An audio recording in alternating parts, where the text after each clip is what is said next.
ଧରଣୀଧର ବିଶ୍ୱବିଦ୍ୟାଳୟରେ ପାଳିତ ହେଲା ଜାତୀୟ ସେବା ଯୋଜନା ଦିବସ।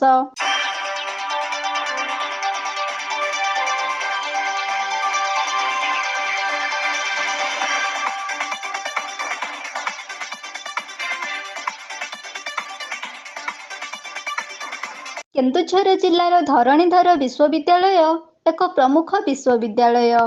ପୂର୍ବତନ ମୁଖ୍ୟମନ୍ତ୍ରୀ ନବୀନ ପଟ୍ଟନାୟକଙ୍କ ଦ୍ୱାରା ବିଶ୍ୱବିଦ୍ୟାଳୟର ମାନ୍ୟତା ପାଇବା ପରେ ଏବେ ସ୍ୱତନ୍ତ୍ର ପରିଚୟ ପାଇ ସାରା ରାଜ୍ୟରେ ଚର୍ଚ୍ଚିତ ହୋଇଯାଇଛି। ଏହି ବିଶ୍ୱବିଦ୍ୟାଳୟରେ ଅନେକ ଛାତ୍ରଛାତ୍ରୀ ଶିକ୍ଷାଲାଭ କରି ନିଜର ଭବିଷ୍ୟତ ଜୀବନ ସଶକ୍ତ କରିପାରିଛନ୍ତି। ଏବେ ଏହି ଧରଣୀଧର ବିଶ୍ୱବିଦ୍ୟାଳୟରେ ଶିକ୍ଷାଲାଭ କରିବା ପାଇଁ ଛାତ୍ରଛାତ୍ରୀଙ୍କ ଉତ୍ସାହ ବଢ଼ିବା ସହିତ ପଢ଼ିବାରେ ଦୃଢ଼ ଆଶା ପ୍ରକଟ କରୁଛନ୍ତି।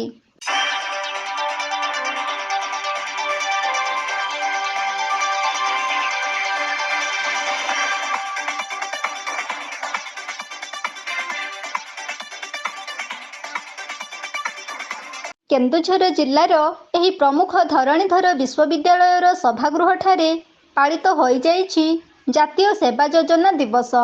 ବିଶ୍ୱବିଦ୍ୟାଳୟର କୁଳପତି ଡାକ୍ତର ପ୍ରତାପ କୁମାର ମହାନ୍ତିଙ୍କ ସଭାପତିତ୍ୱରେ ପ୍ରାୟ 250ରୁ ଅଧିକ ଛାତ୍ରଛାତ୍ରୀ ଉପସ୍ଥିତ ରହିଥିଲେ।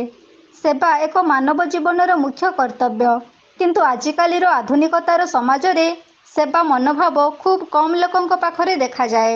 ତେଣୁ ନିଜର ପବିତ୍ର ରାଷ୍ଟ୍ରରେ ରାଷ୍ଟ୍ରସେବା କରିବା ପାଇଁ ପ୍ରତ୍ୟେକ ଛାତ୍ରଛାତ୍ରୀମାନଙ୍କୁ ଆହ୍ୱାନ ଦିଆଯାଇଥିଲା।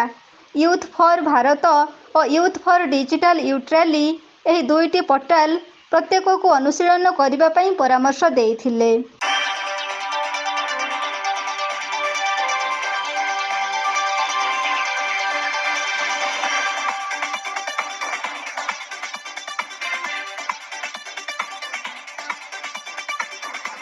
ଜାତୀୟ ସେବା ଯୋଜନାର ସଂଯୋଜିକା ସହଯୋଗୀ ପ୍ରାଧ୍ୟାପିକା ସରିତା ନାୟକ କାର୍ଯ୍ୟକ୍ରମ ପରିଚାଳନା କରିଥିଲେ। କାର୍ଯ୍ୟକ୍ରମରେ ମୁଖ୍ୟ ଅତିଥି ଭାବେ କେନ୍ଦୁଝର ସଦର ବ୍ଲକ ଗୋଷ୍ଠୀ ଉନ୍ନୟନ ଅଧିକାରିଣୀ ତିଳୋତ୍ତମା ପୃଷ୍ଟି, ଅନ୍ୟତମ ଅତିଥି କୁଳସଚିବ ପ୍ରଫେସର ନରେନ୍ଦ୍ର କୁମାର ସାହୁ, ସମାଜସେବୀ ବବିତା ରାମ ପ୍ରମୁଖ ଯୋଗଦେଇ ଛାତ୍ରଛାତ୍ରୀମାନଙ୍କୁ ବିଭିନ୍ନ ପ୍ରକାର ସମାଜ ମଙ୍ଗଳ କାର୍ଯ୍ୟ କରିବାକୁ ଅବଗତ କରିଥିଲେ।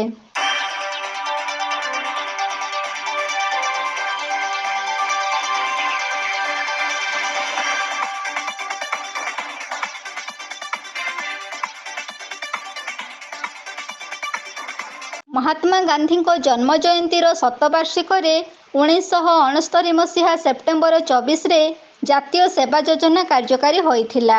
ଏହା ଜାତିର ପିତା ମହାତ୍ମା ଗାନ୍ଧୀଙ୍କ ଏକ ସ୍ୱପ୍ନ ହୋଇଥିଲା, ଯାହାଫଳରେ ଏବେ 657ଟି ବିଶ୍ୱବିଦ୍ୟାଳୟରେ କାର୍ଯ୍ୟ ଚାଲୁଅଛି। ଜାତୀୟ ସେବା ଯୋଜନାରେ ସ୍ୱେଚ୍ଛାସେବୀ ଦିନରାତି ମିଶି ଅଷ୍ଟପ୍ରହର ସେବା କରିବାରେ ମାନସିକ ସ୍ତରରେ ପ୍ରସ୍ତୁତ କରିବାକୁ ଆହ୍ୱାନ ଦେଇଥିଲେ।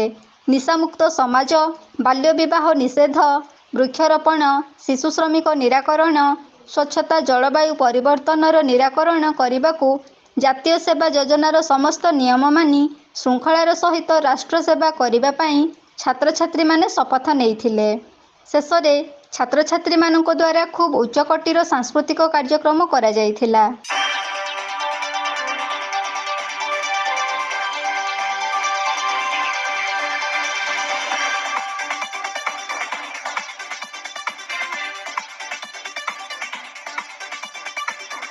କେନ୍ଦୁଝରରୁ ବାସୁଦେବ ସିଂଙ୍କ ସହିତ ଦେବାନନ୍ଦ ମହାନ୍ତଙ୍କ ରିପୋର୍ଟ, এবি ନ୍ୟୁଜ୍।